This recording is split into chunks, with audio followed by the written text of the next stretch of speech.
You are joining us.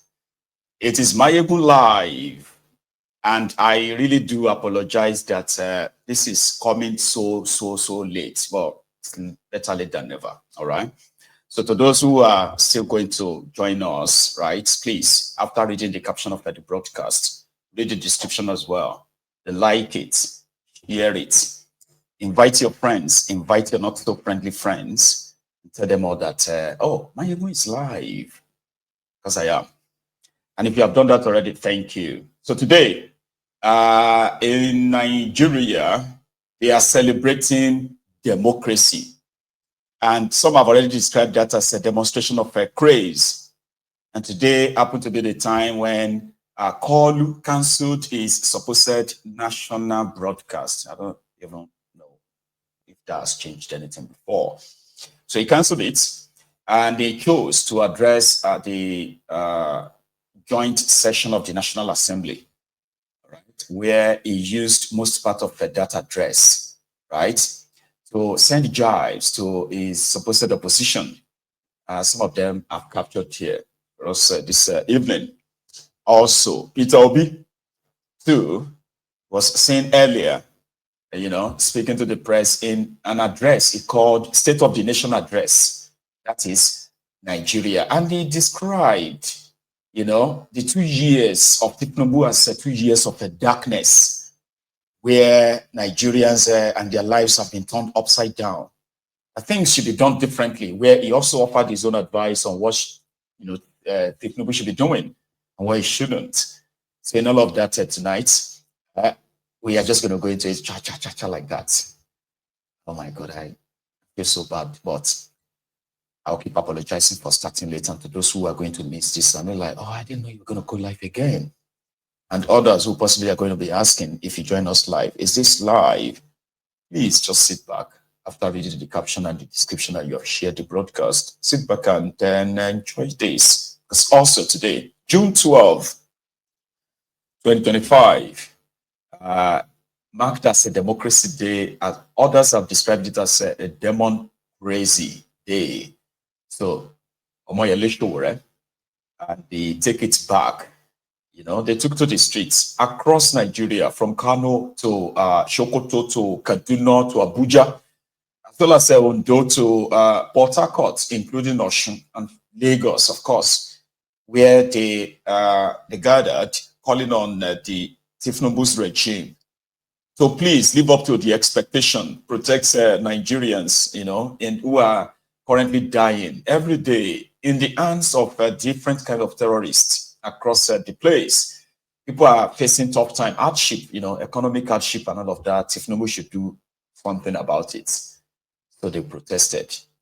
Sure. Also had an encounter with the supposed Nigerian police in Ondo State, just the police.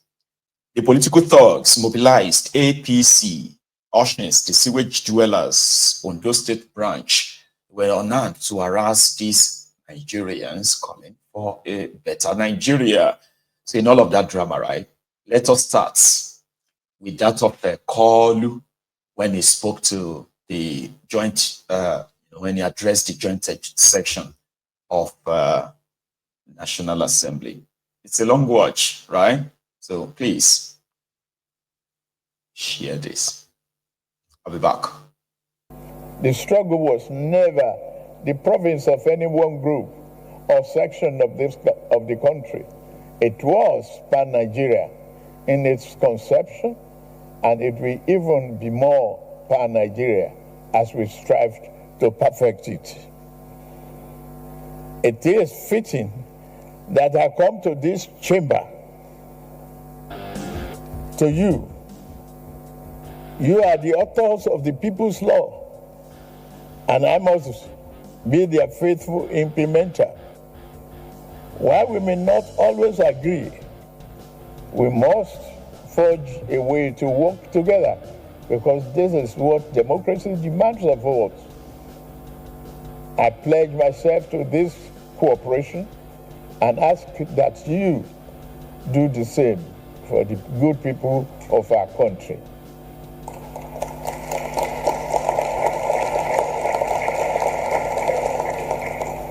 Mr. Chairman, the National Assembly has acted to all uphold democratic ideas at every critical moment in our nation's history. In 2006, the Fifth National Assembly protected our democracy against unseemly third-term bid that would have ripped our Constitution apart. In 2010, the National Assembly, through the doctrine of necessity, opened the door for then Vice President Goodluck Jonathan to become the acting president following the illness of his predecessor. Even under the military, the National Assembly tried to protect our democracy. After General Abacha took over power on November 17, 1993, and dissolved the National Assembly, some of us, led by Senator Ame Ebute, the Senate President of the Third Republic, defied the General and his goons, and we reconvened Old Parliament Building in Lagos and declare that regime illegal.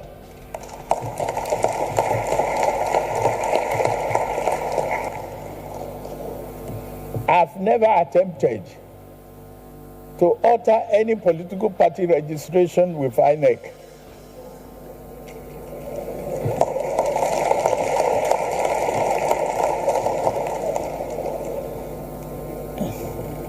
Equally, my dear friends and colleagues, we cannot blame anybody seeking to bail out of a sinking ship, even without a life jacket.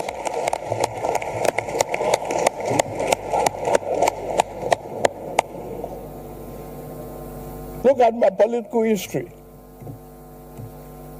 I will be the last person to advocate such a scheme. In year 2003, when the then governing party tried to sweep the nation clean of political opposition through plot and manipulation, I was the last progressive governor standing in my region.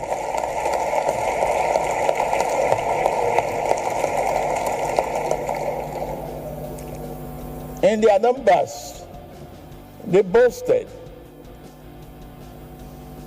In all their numbers and the false grandeur, they boasted of ruling, not only governing Nigeria, for the next half century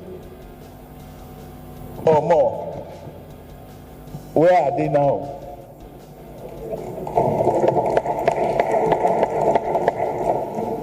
Yet I stood alone. My allies had been induced into defeat. My adversary held all the cards that mortal man could carry. Even with all of that, they could not control my destiny and could not control our national destiny, because fate is written from the above.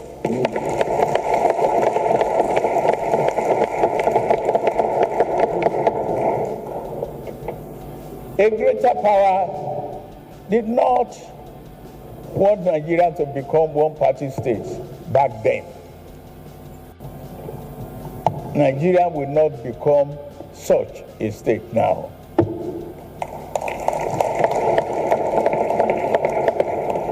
The failed effort to create a one-party state placed progressive political party forces on a trajectory to form the APC. It put me on the trajectory which has brought me before you today. I dare not search a favor to any political adversary by repeating the same mistake of political overreach.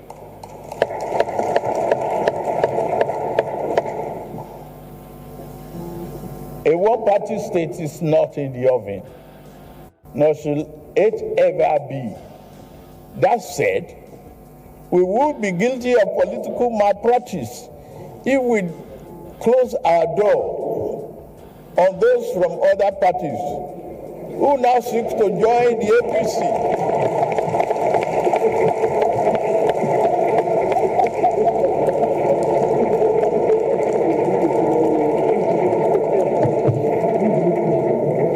I sincerely welcome our party's newest members from Delta and Akwa Ibom states,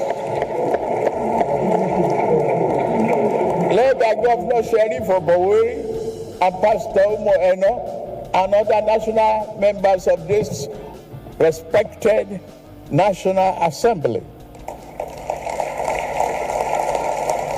You are all welcome to the progressive fold. Nobody should close the door. Political parties fearful of members leaving may be better served by examining their internal processes and affairs rather than fearfully conjuring up demons that do not exist. For me, I would not say try your best to put your house in order. I will not help you to do so either. It is indeed a pleasure to witness you in such a disarray.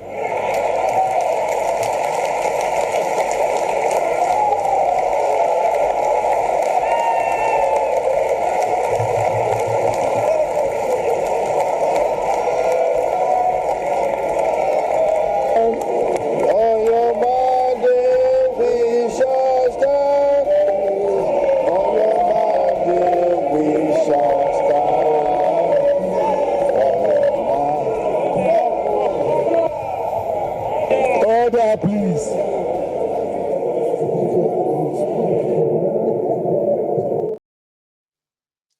So that's a Koolu.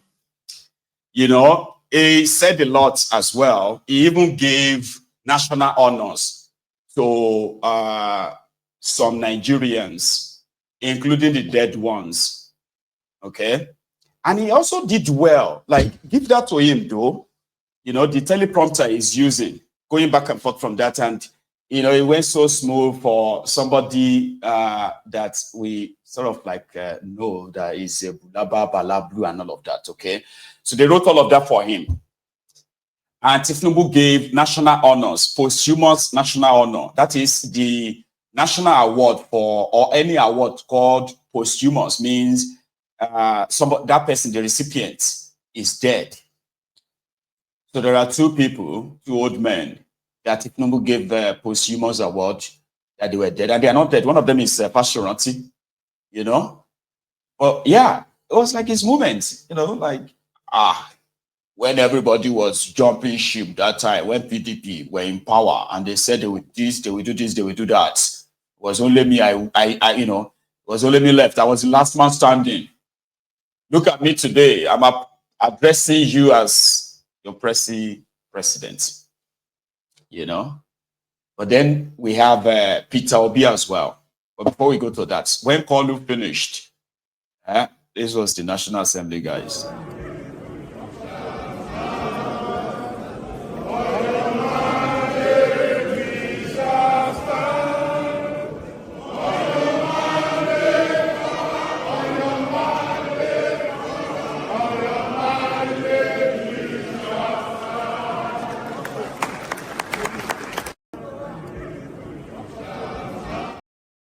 So you get. So it is a done deal for him. Saraki was there. Some of these PDP guys were there, and he told them, you know, I am not the one behind your problems in your party. So stop blaming me. Even though I am happy to see you in disarray. Stop screaming one party state, like, you know. Then we have Obi. Peter Obi himself also gave his own State of the Nation address, where he analyzed what people are actually going through, the state of the country. Where people, he said, Tifnubu removed subsidy here, removed subsidy in that, removed subsidy from electricity. People are paying more for electricity now. No, they are supposed to be paying more for electricity, but they're actually paying more for darkness. Peter Obi and his own State of the Union address in part. Democracy and a better country.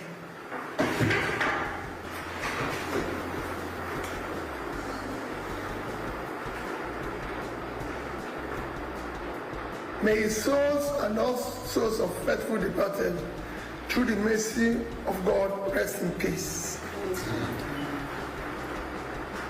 Today, June 12th, is slated as Democracy Day. Most unfortunately, in our present state, our dear country, Nigeria, cannot be justifiably classified as a democratic country. The vital indicators of democracy are noticeably absent.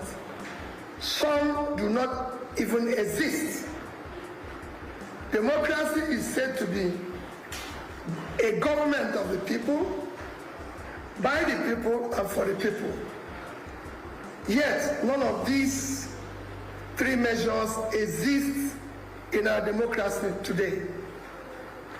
Rules, regulations, requirements to participate in election or be elected for are not followed. Consequently, people who are not qualified and ought to have been issued, be disqualified, are now holding public offices. As we mark June 12th, a day symbolizing the struggle for true democracy in Nigeria, it is deeply troubling that under the present administration, in a short span of 2 years, our nation has witnessed a broad erosion of democratic principles. There has been a corresponding decline in security and the quality of life for millions of Nigerians. We have traversed from rigged elections to collapsing social service, from soaring poverty to rising corruption, and from seemingly stable economy to perilous economy. It is most troubling that in 2 years in office, the present government has brought our nation to the point where our leaders now celebrate and endorse failure, lies, and propaganda.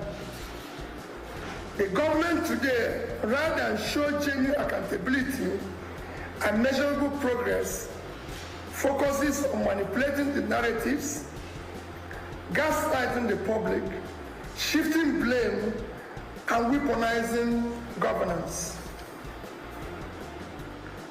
Meanwhile, Nigerians live in a worsening and worrisome insecurity, widespread corruption, hunger, and general despondence.